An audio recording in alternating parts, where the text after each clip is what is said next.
Hello everyone. Thank you all for watching the video. Wishing you all good health and peace.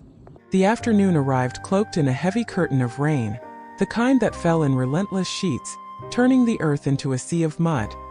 Tieu Nuong stood in the middle of a muddy field, her hands trembling as she gripped the bamboo basket, its woven strands slick with rain. The air was cold, heavy with the scent of wet soil and the faint tang of cow dung, a bitter reminder of the life she'd been forced into. Her faded green shirt clung to her skin, soaked through by the downpour, its edges frayed from years of wear. The familiar sounds of the countryside were muffled by the rain, the distant crowing of roosters, the rustle of leaves in the wind, the soft murmur of the river that ran like a silver thread through the village. She glanced at the cows in the nearby shed, their low moans a quiet plea for the corn husks she was tasked to gather, but her heart was elsewhere, lost in the ache of her solitude. Tieu Nuong bent down, her hands deftly plucking the corn husks from the muddy ground, each movement a small act of endurance in a world that had stripped her of her freedom. She had been here for weeks, forced into servitude at the house of a harsh mistress, a woman who had taken her in to repay her uncle's debt of 50 million dong. The promise of 2 years of labor loomed over her like a dark cloud, each day a quiet battle against the ache in her heart. She was an orphaned girl, her parents a fading memory in the haze of her solitude, her only family the uncle who had betrayed her, luring her back with false apologies and promises of chickens, only to sell her into this life of toil. Now she was alone, her only companions the cows, the rain, and the man who lingered in her thoughts, Mr. Chung. Mr. Chung was a steady presence, a man whose quiet kindness had lit up her days like a lantern in the dark. He was a carpenter from the next village, with hands roughened by wood and a smile that felt like a rare gift in her lonely world. They had met at the market one rainy afternoon, when he'd helped her carry her vegetables, his laughter a melody that had warmed her heart. Since then he had become a constant in her life, never demanding, always there with a kind word or a shared moment. He spoke of dreams, of building a better life, of crafting things that lasted. "I'll make you a proper roof one day," he'd said once, his eyes crinkling at the corners. "One that doesn't leak when it rains." Tieu Nuong had smiled, but inside, her heart had trembled. She wanted to believe in his words, in the future he painted with his quiet promises, but now those promises felt distant, a faint light in the darkness of her new reality. She stood, her hands stained with dirt, her eyes fixed on the river in the distance. The rain fell steadily, a cold curtain that blurred the world around her, and she felt the weight of her solitude like a stone in her chest. "I wonder if he'll find me," she whispered to herself, her voice barely audible over the downpour, her heart a tangle of longing and fear. She thought of her parents, of the mother whose voice had once been her lullaby, of the father whose hands had once lifted her onto his shoulders, their faces now a fading memory in the haze of her solitude. She thought of her tent, the fragile shelter she built for herself, now abandoned, its thatched roof a stark reminder of the life she'd lost. The mistress's voice broke her thoughts, its sharp edge cutting through the rain like a knife. "Have you finished cleaning the house?" the woman shouted, her hands on her hips, her eyes cold with impatience. "You're just sitting there. Go get the corn husks for the cows and herd them after. Hurry up, girl." Tieu Nuong nodded, her heart sinking like a stone in her chest, her hands trembling as she resumed her work.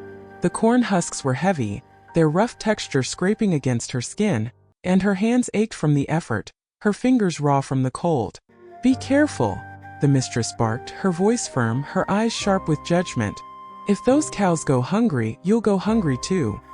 Tieu Nuong felt her breath catch, her hands trembling as she gathered the husks, her heart a tangle of fear and exhaustion. She thought of the meals she'd been denied, the small portions of rice that were her only sustenance, the bitter taste of hunger a constant companion in this house. "I can't bear this anymore," she whispered to herself, her voice trembling with emotion, her eyes glistening with unshed tears. She thought of the mistress's promise, the words that had once given her hope, "I'll treat you like my own child." But those words had been a lie replaced by curses and threats, each one a quiet wound in her heart.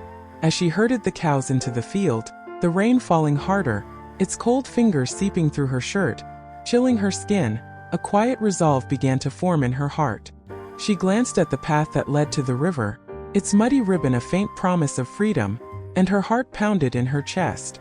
Should I run away? She whispered to herself, her voice trembling with fear, her eyes fixed on the horizon.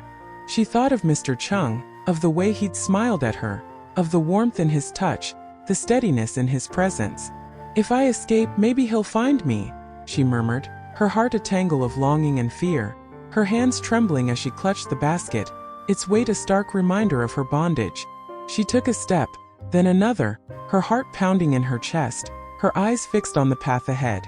But before she could take another step, a voice broke through the rain, its sharp edge cutting through her resolve like a knife. "Where are you going?" a boy shouted, his frame small but fierce, his eyes sharp with anger. It was Truong, the mistress's son, his hands clenched into fists, his voice firm with a quiet threat. "You're running away, you'll pay for this. You owe my mother's debt. Come back now." Tieu Nuong felt her breath catch, her heart sinking like a stone in her chest, her hands trembling as she turned to face him, her eyes glistening with unshed tears. "I can't go back," she whispered, her voice trembling with emotion, her heart a tangle of fear and desperation. "I won't, I'd rather die." She turned and ran, her feet slipping in the mud, her heart pounding in her chest, her eyes fixed on the river in the distance. But Truong was faster, his steps quick and sure, his hands reaching for her with a quiet fury. "Stop!" he shouted, his voice sharp with anger, his hands grabbing her arm, his grip tight with a desperate resolve. "You'll pay my mother's debt. You can't run." Tieu Nuong struggled, her hands clawing at his grip, her heart a tangle of fear and desperation, her eyes glistening with unshed tears. "Let me go!" she cried, her voice breaking with emotion, her body trembling with exhaustion. "I won't go back, I can't." But Truong was relentless, his grip tight with a quiet fury, his voice sharp with a desperate resolve. "You'll come back," he said, his hands pulling her back to the house, his eyes cold with anger. "If you run again, my mother will make you cry, you'll see." Tieu Nuong felt her heart sink like a stone in her chest, her hands trembling as she stumbled back to the house, her eyes fixed on the ground, the weight of her failed escape pressing down on her like a stone. She thought of Mr. Chung, of the life they might have together, of the dreams he'd spoken of in the quiet moments they'd shared. "I don't know if he'll find me," she whispered to herself, her voice trembling with emotion, her eyes glistening with unshed tears. Meanwhile, in a small tent on the other side of the village, Mr. Chung stood under a thatched roof, his hands stained with dirt, his eyes fixed on the horizon. The rain fell steadily, a cold curtain that blurred the world around him, but his heart was elsewhere, lost in the ache of his worry. He had been searching for Tieu Nuong for days, his heart heavy with a quiet longing, his hands trembling as he called her name. "Nuong," he'd shouted at her tent, his voice echoing through the empty field, but there had been no answer, only the basket she'd left behind, its woven strands a stark reminder of her absence. He had come to Linda's tent, a small shelter nestled at the edge of the village, its thatched roof sagging under the weight of the rain. Linda was a friend, a woman he'd known for years, her smile warm but weary, her hands stained with the dirt of her vegetable garden. "Linda," he called, his voice low with a quiet urgency, his hands trembling as he stepped under the roof, the rain dripping from his conical hat. Linda looked up, her eyes bright with recognition, her smile warm but tinged with a quiet concern. "Chung," she said, her voice soft, her hands gesturing to the tent. "It's been a long time. How are you?"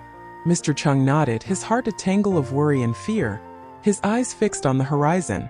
"I'm fine," he said, his voice low, his hands clenching into fists. "But I'm looking for Nuong. I haven't seen her in days. I went to her tent, but she's not there. I'm worried."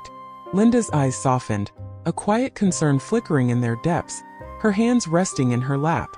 "I haven't seen her either," she said, her voice low, her eyes fixed on the rain outside. "I heard her talk about you, saying you should come visit, but she hasn't been here. Maybe she went to visit her relatives, or stayed with someone else." Mr. Chung felt his heart sink like a stone in his chest, his hands trembling as he nodded, his eyes fixed on the horizon. "I hope so," he whispered, his voice trembling with emotion, his heart a tangle of worry and fear. He thought of the days they'd spent together, of the quiet moments by the river, of the dreams he'd shared with her, dreams of a life where they could be together, where the rain wouldn't seep through the roof, where she wouldn't have to carry the weight of her past alone. "I'll keep looking," he said, his voice low, his hands clenching into fists. "I'll go back to the factory now, but if you see her, please tell Kwong to call me." Linda nodded, her eyes soft with a quiet concern, her hands resting in her lap. "I will," she said, her voice low, her eyes fixed on the rain outside. "Be careful, Chung, it's late and the rain is heavy." Mr. Chung nodded, his heart a tangle of worry and fear, his eyes fixed on the horizon.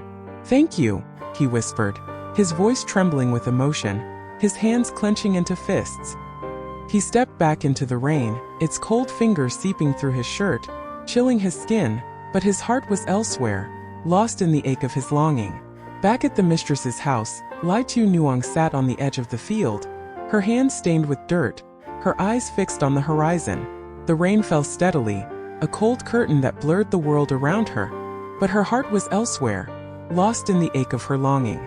She thought of her failed escape, of the path that had promised freedom, of the boy who had pulled her back, his grip a stark reminder of her bondage. "I can't bear this anymore," she whispered to herself, her voice trembling with emotion, her eyes glistening with unshed tears. She thought of Mr. Chung, of the life they might have together, of the dreams he'd spoken of in the quiet moments they'd shared. "Will he find me?" she wondered, her heart a tangle of longing and fear, her hands trembling as she clutched the basket, its weight a stark reminder of her new reality.